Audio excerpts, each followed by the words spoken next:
Welcome to the Advanced Freelancing Podcast. Every week, you'll hear strategies for building your online service-based business your way.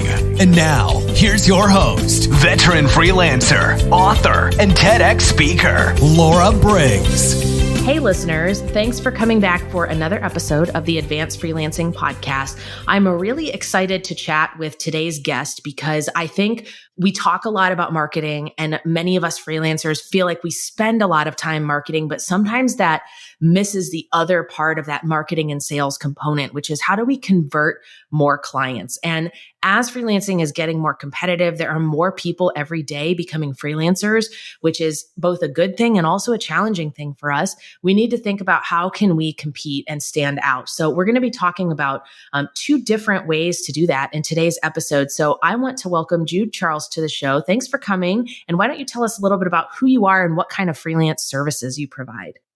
Cool. Thank you for having me, Laura. Again, my name is Jude Charles, and I provide video production services. So I help entrepreneurs craft their story and then package that story up into a documentary. I have been doing that for over 15 years. I got started at 17 years old when a TV production teacher, Mrs. Donnelly, told me on May 4th, 2006, that I should start a business. And the following day, May 5th, 2006, she handed me my first set of business cards. So yeah, that's how I got started. And I have been doing it ever since. I love what I do. I wake up every morning doing it. That story is so powerful for a couple of different reasons. Like one, it's such a unique offering in terms of freelance services. And two, I used to be a teacher and I credit one of my college professors that was in a different department than my major kind of pulled me aside after class one day and suggested that I switch my major to English. And that was really instrumental in me even considering, oh, maybe I'm an okay writer. Maybe this is something I could do in the future. I could have some kind of a career in writing. And so it's such a nice reminder that teachers have such a powerful impact. And we'll drop a link in the show notes. My second TEDx talk is all about how I think high schools and colleges need to do a lot more talking about entrepreneurship, freelancing, having students explore these career options while they're young, while there's low risk, while there's nothing but upside potential for them, because it's a great way to build your skills. Even if you become a traditional employee, awesome stuff to put on your resume, so many soft skills and hard skills you can pick up. So I love that you just went with it. You ran with it and you were like, cool. All right. This is all the motivation. I need to start a business. I'm good to go. I'm going to make it happen. So how has your business evolved from that point to now? How does it look different? The first 5 years, I focused on birthday parties, small weddings, and I struggled to make money. I struggled to make $20,000 a year, but it wasn't until I started working with an entrepreneur. Her name is Keisha Dior, and she called me one day to tell me that the documentary that I had produced for her, which was a documentary of her building her business from the ground up, a cosmetic business, 1 year later, at the time she launched the business, she launched the documentary as well. But 1 year later, she had made $1 million in her business, Wow. partially because she had used this documentary to market herself. That's when the business changed for me, where I realized, okay, there's something valuable that I have in creating these stories for entrepreneurs. Now I need to learn how to sell that, because although she made $1 million at the time, I was only charging her $3,000 to create this video. Yeah. And so I had to go back and learn sales and marketing to better understand, how do I, one, ask for more money, but two, how do I get more entrepreneurs to be invested in telling their story?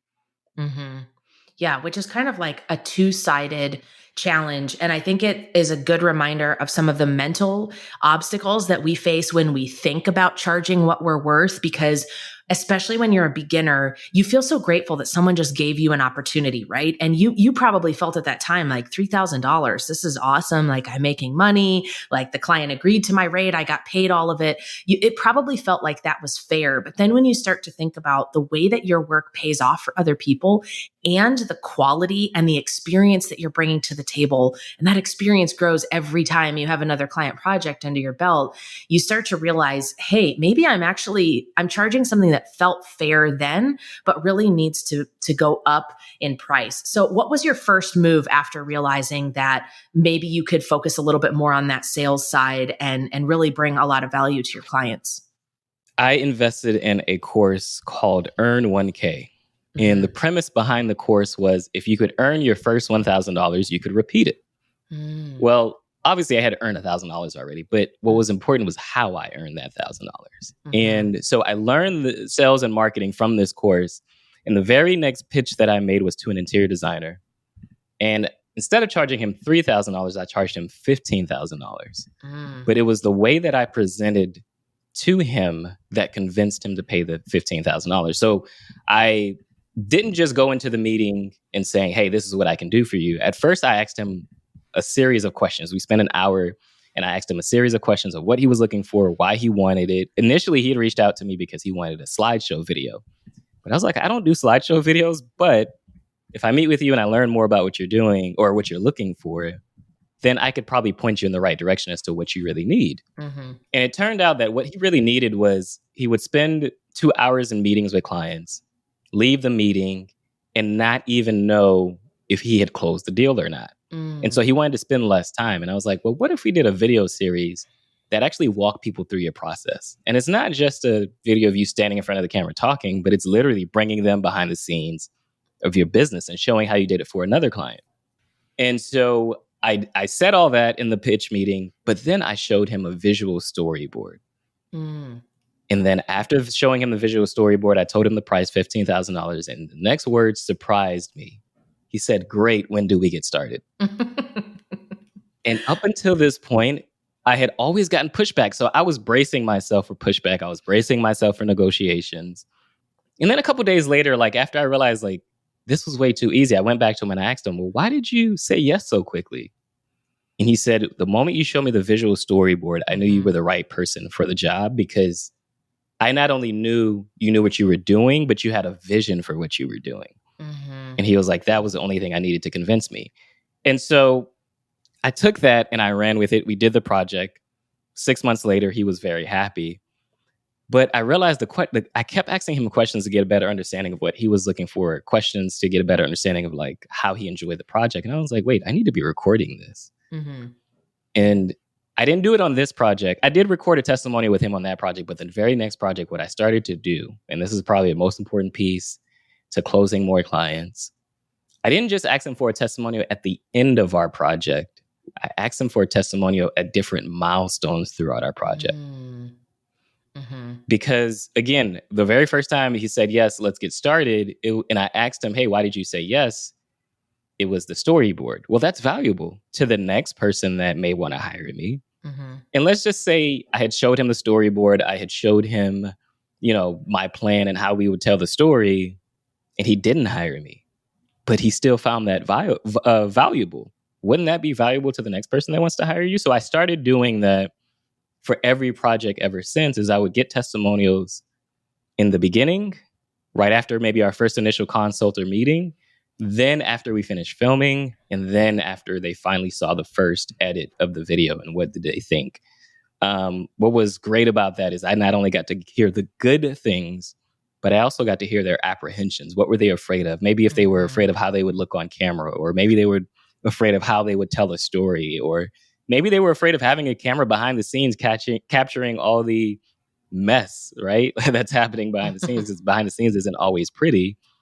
It helped answer questions for other clients that thought about hiring me. So that was what I learned within, it was 2013, 2014 that I worked with this client. And that's what I learned that helped me continue to grow my business later.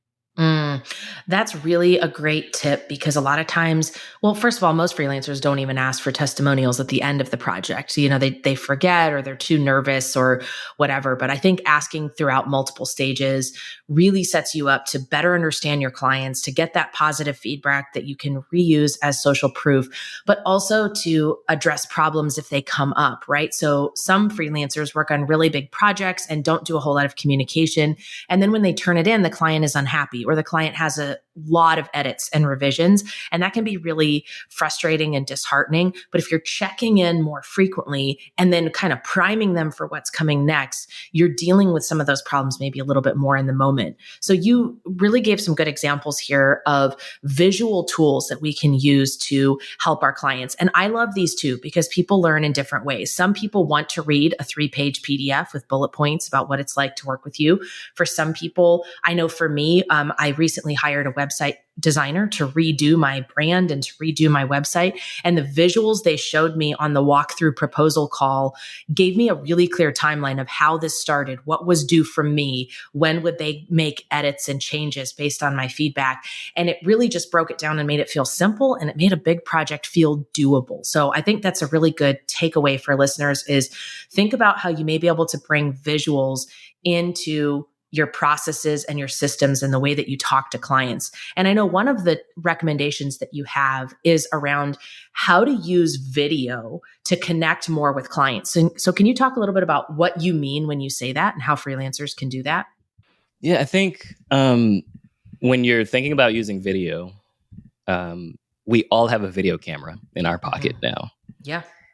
And it's very simple to turn on the camera and just talk to your client through a video camera. And what I mean by that is telling them your story. So for a very long time, I wouldn't tell the story of Mrs. Donnelly handing me my first set of business cards because I didn't think it was valuable. I didn't think it was important. But what it does is it becomes a conversation starter, and it helps you to stand out because now you've started with a story about who you are, not just the thing that you do. And I think it's important to have that because when someone's thinking and they're looking for freelancers, they're thinking to themselves, why should I do business with you versus any and every other option available to me? Yeah. And if we shorten that, the question really is, why you? Well, the only thing that makes you different as a freelance writer or as a freelance filmmaker or as a freelance copywriter, whatever it is, the only thing that makes you different is you, your story. And I think that's important to bring people into your world, not just you sitting in front of the camera talking, but also, let's say you have a dog that you've had for 5-6 years that you would love to talk about, or how you even got into the business, or even like I talk about my client, Keisha Dior, who made $1 million, the very first client that I had real big success with. Sometimes I'll even share the story of what happened the very same day I found out that she had $1 million. The same day, my car was being repossessed for the second time in 8 months. And it's literally in that moment that she's calling me and I have to make a decision. Do I want to quit what I'm doing after 5 years, or do I want to keep going? Because here's this glimmer of hope that I'm doing something right. Well, in sharing that story, that tells you something different about me, that I don't just give up easily. Right. And I could tell you that, like, if Laura, you're thinking of hiring me, I can tell you, hey, I'm going to do whatever it takes to get the job done. I could tell you that, but that means nothing. If I tell you the story that brings you into this very specific moment in time, the story is what helps you to understand, oh, Jude he doesn't give up easily. Even at the moment where he probably should give up, where anybody else would give up, even I would give up, he's not going to give up on me. And that to me is why I think it's important for every freelancer to begin to use video, because one, it's in your pocket, so it's easy to use. It doesn't have to be perfect. But two, it helps you stand out. Yes, that is so powerful, because as freelancers, we spend a lot of time thinking about our qualifications and our credibility and our skills to do the basic thing. And those things matter, right? But another thing that I took away from your story is you love doing what you do so much. When you had an opportunity to take an easy out and say, you know what, this is hard. I'm going to quit. I'm going to get a day job. I'm going to give up on this entrepreneurship thing. You didn't. And I think that tells people something about you too, which is that you do this because you love to do it and you're committed to making it work no matter what. You're not just viewing this as a way to make money, a way to sell things, something you're a little bit interested in, but not super passionate about. So those stories really make a difference. And what I have found is it's often like in my opinion, the random things that clients seem to connect with. I have a client who, it comes up a lot that my husband was in the military for 14 years. It's a big reason I started freelancing was all of the moving.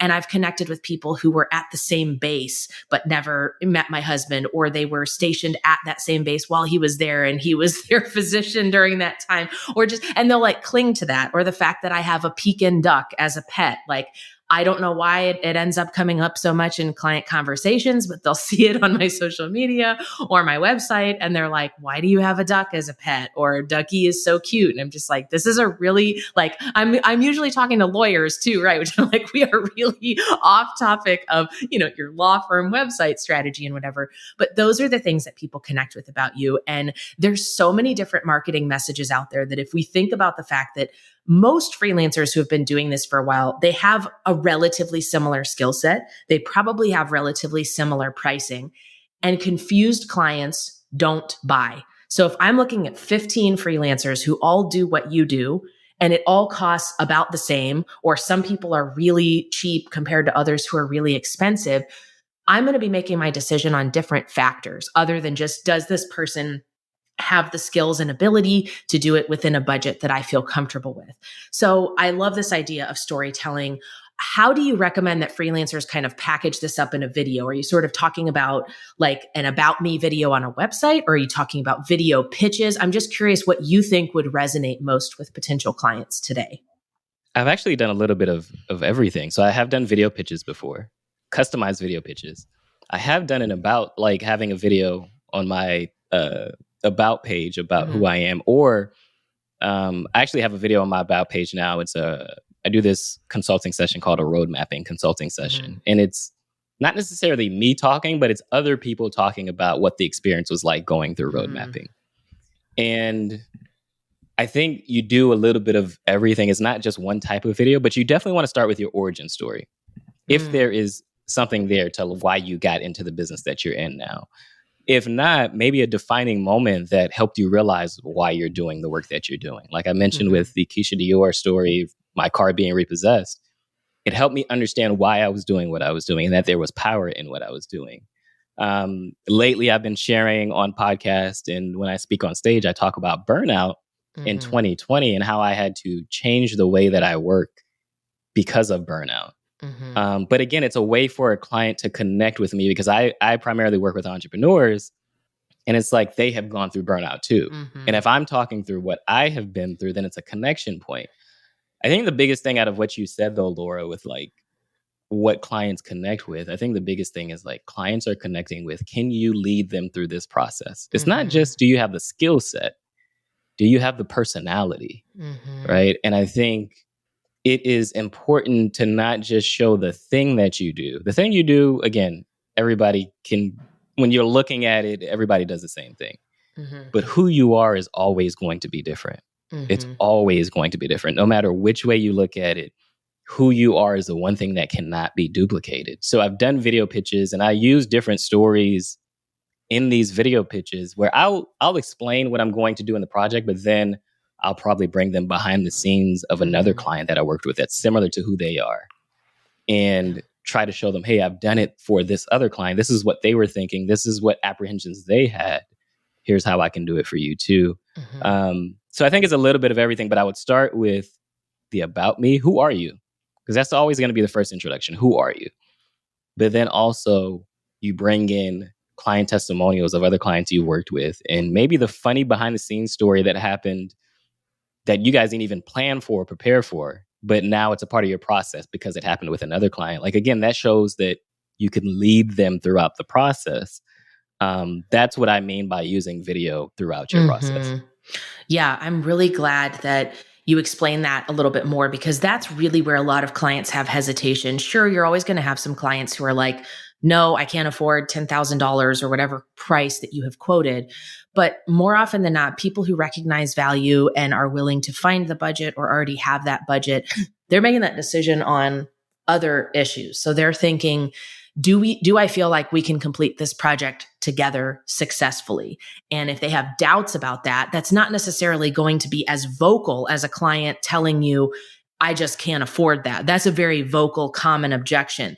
But a client's probably going to think they're doing the nice thing by not saying, I don't really feel 100% confident that working together is going to be easy, or I'm not convinced that your personality and style is organized enough to get us to the finish line. And so we don't hear that kind of feedback. And so we're not even often thinking about, how do I proactively respond if that's a potential issue that my clients have? One thing that I know even I have struggled with as entrepreneurs, especially as solopreneurs providing services for others, there's an element of visibility around doing this kind of thing that a lot of people are uncomfortable with. I work with a lot of ghostwriters who are like, yep, I'm totally confident behind the scenes. I do not want to have headshots taken. I do not want to be out in front of my business. And there's also a vulnerability component to it. You mentioned talking about burnout. That was something I went through as well. And I really struggled with, how vocal should I be about the fact that I have failed and continue to fail in my business, in not even policing myself for potential burnout. Like, it felt like it was admitting a weakness. So do you have any suggestions for people who are concerned about that kind of visibility, vulnerability intersection of what it really takes to be authentic and honest to your future clients? I mean, I definitely can see the end road of this can really connect with a lot of people, especially if you are serving other entrepreneurs. They'll have likely been through those things too. But I can also feel that hesitation of, ooh, I don't want to admit that like I've done something wrong, or I don't want to share pieces of myself that, may just feel really personal. Earlier, I mentioned when prospects are thinking about working with you, they're thinking, why you? Mm-hmm. It wasn't easy for me to talk about burnout. And it's not easy to be vulnerable, period. It's just not easy. So I don't want to make it seem like it was just easy for me to do it. But I started talking about burnout with my friends who were either starting their entrepreneurial career, or some that were already entrepreneurs for a very long time. And I realized there were people that didn't even know they were burnt out. Yeah. And the more people I spoke to about it, it was just like, wait, it's no longer, am I going to feel comfortable talking about this on stage? It's almost like I have to. And the very first time I spoke about it on a podcast, the podcast host was running a very large firm. And after we recorded, he when we were just closing out, he said, thank you.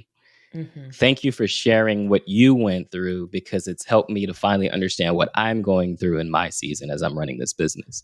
And sometimes people need permission to take time off, because that's part of what I talk about. I took a lot of time off when I went through burnout. Yeah. I think when you're vulnerable and you speak about these things, it signals two things. One, it signals that you're human. And when you're human, you realize we all kind of, in some ways, go through the same thing.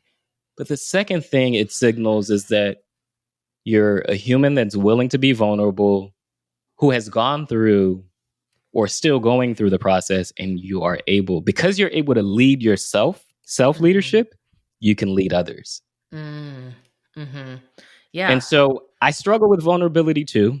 So you're not the only one, Laura. I struggle with it too, but I think when you decide to do it, you just take the first step. You have the courage to talk to your friend about it, who may be in the same business as you're in, just to see how they respond. When you have that courage and you realize how they respond, and it's like, okay, I told them and I didn't die, then you can go and tell the next person. And you take the small baby steps. Even if you're testing it out on a client or a potential client, you take the small baby step and you see how they respond to it.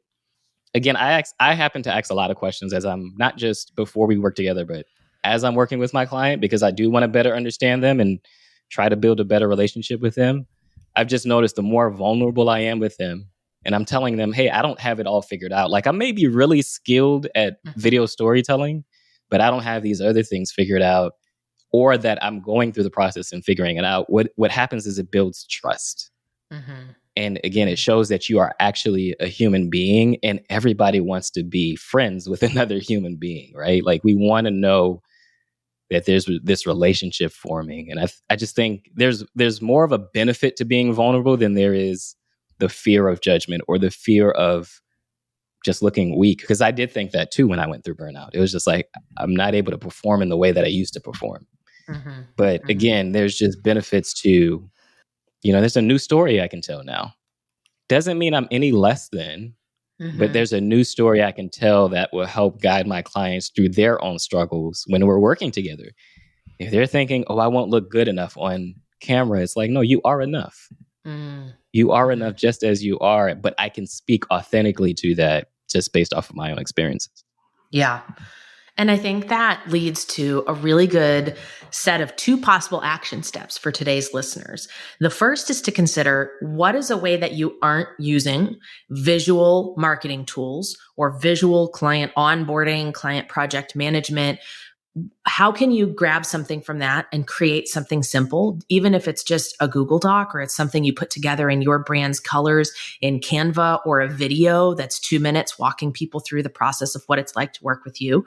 I think that's an easy thing as a starting point to use visuals. And then the second action step is to think about, where can you bring that visibility and vulnerability into your freelance business using the tips that you've heard from today's episode.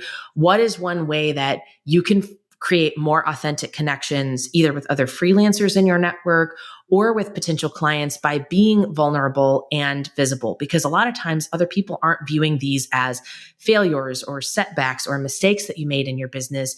Like Jude said, it's about recognizing that you're human. It's about being able to look back and say, yep, I went through that challenge, and here's the system or the process that I built to prevent that from happening, or to make it easier, or to provide a better experience for my clients. And people respect business owners who are always looking to grow and change. So there's a lot of powerful stuff in today's episode, but I hope you can take an action step in both of those ways that will really inform your freelance business. Well, Jude, thank you. You've been such a great source of knowledge and just thinking about these things in a different way. And I think a lot of people are going to take a lot away from that. Where can listeners go to learn a little bit more about the work that you do? Yeah, so I teach about the business side of storytelling, which means, how do you leverage your story? How do you incorporate storytelling in different parts of your business? I teach about that through my Dramatic Leverage newsletter. And you can find that at judecharles.co/newsletter. But that's the best place to connect with me. I don't just write the newsletter, I respond, and we have conversations. So anybody that emails me, I also respond, and we can go back and forth and just have conversations. You can ask me anything through there. But yeah, that's the best place. judecharles.co/newsletter. Awesome. Well, thank you so much for coming on the show today. Thank you, Laura.